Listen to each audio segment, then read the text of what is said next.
If I suddenly had 5 minutes to speak to my younger self, all I would say is don't work hard.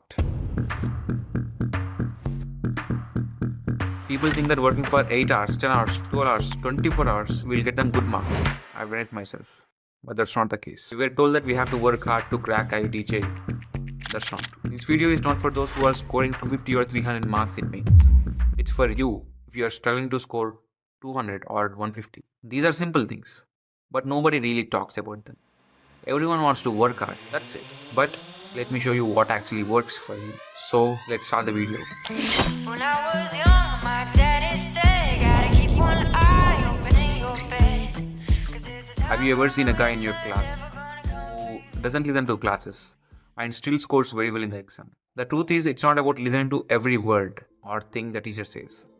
It's about recognizing what's important and what's not. Well, how will I know if it's important or not? There are two things you can do for it. The number one is have a bigger picture or perspective.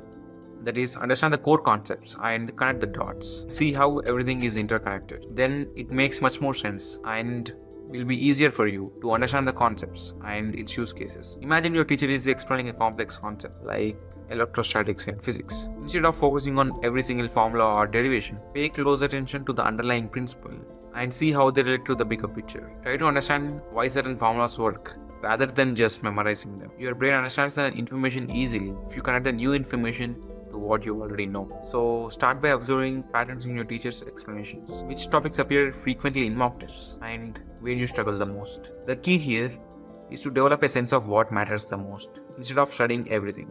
Over time, this habit will help you study smarter, not harder. And you will notice a big difference in how well you perform without being overwhelmed.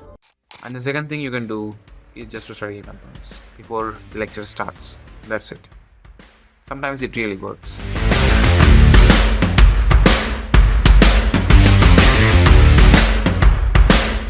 Or the next thing that really changes it all is to avoid the fake work. Hard work doesn't mean success. Working very hard should not be your goal or priority. In fact, working very hard without any rest can make you even dumb. It can lead to burnout, reduce your ability to think clearly, and ultimately make your efforts less effective. Simply grinding away without any strategy or direction doesn't guarantee results. It can even make you less productive. Remember, the goal is not to keep the book in front of you for 12 hours, but it's about how well you study. So plan strategically and set clear goals and make sure your work aligns with your vision. It's not about the number of hours you keep the book in front of you. It's about the quality and impact of those hours. So the next time when you sit down to study or work, don't just aim to work hard. Aim to work effectively and get the things done rather than just staring the book. That's how you get better grades, save time, and get ahead of others without burning out.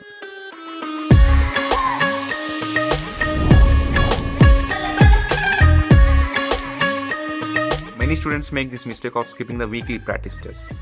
And even if they give the test, they don't analyze the performance.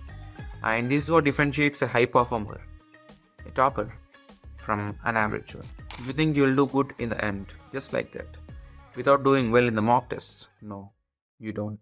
Don't think that some miracle will happen in the end. It's not going to happen. You'll get the average of what you're scoring in your weekly tests. And you can't instantly change your marks from 150 to 250. But here's the point. You have the chance to improve. Let's say you're scoring 120 marks in mains. If you're scoring 120 marks in mains, aim for improvement rather than sudden change. Next time aim for 130 or 140. It's a gradual process that will really help in the long run. It is very important to maintain your score and improve it over time. And the only solution for this is to regularly attend the mock test and analyze your mistakes. Identify the areas where you need improvement. Now, this brings us to the next point, which is more important than giving the test.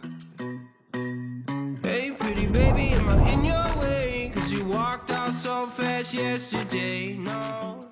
When you give a test, don't just stop by checking your score.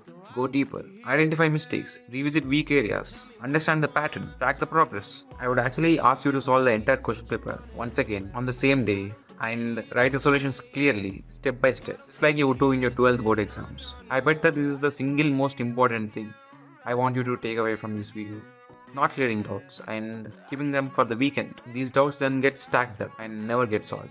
This creates a big cycle where your unresolved doubts will hinder your understanding. It will slow down your progress and will lower your confidence. These unresolved doubts will create gaps in your understanding, making it hard to tackle advanced problems and weakening your overall preparation. To break the cycle, make it a daily habit to address your doubts. Whether it's asking to your teacher, discussing with your friends, or searching it online, tackle your doubts as soon as they arise. This proactive approach ensures that you maintain a clear understanding of concepts and build a strong foundation for your learning. Remember, the doubts, especially from your tests, are much more important than you think, and they are the stepping stones to clarity.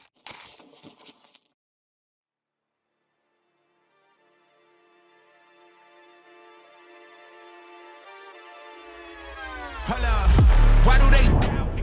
I'm about to prove them all wrong again. I got a low tolerance. The final thing that will really help in your JEE preparation is to challenge yourself. Challenge yourself and get things done fast. I know JEE is really tough and it's very hard to complete the work and solve the problems. But here's the point. Try giving yourself challenges. For example, not eating your favorite food until you complete a specific topic or solve a certain number of problems. You could set a challenge like I won't watch my favorite show or take a break until I finish solving 20 tough math questions. These small but impactful habits can significantly improve your productivity over time. And in this way, you create a system of rewards for your efforts, making the process a bit more engaging. Remember, it's not about studying hard, it's about studying smarter. And the purpose of this video is not to encourage you to be lazy or do less work. Hard work really matters, but merely hard work doesn't really help. You have to work hard, break down complex concepts into smaller parts, set achievable goals, and celebrate small wins. The journey isn't just about clearing the exam. It's about building resilience and developing a mindset to tackle any challenge in life. It's like running a marathon. You need stamina, consistency, discipline to cross the finish line. So challenge yourself, push your limits, celebrate your victory, no matter how small. Let's go. Hickory dickory dock. Back from the dead is a miracle doc. They counted me out.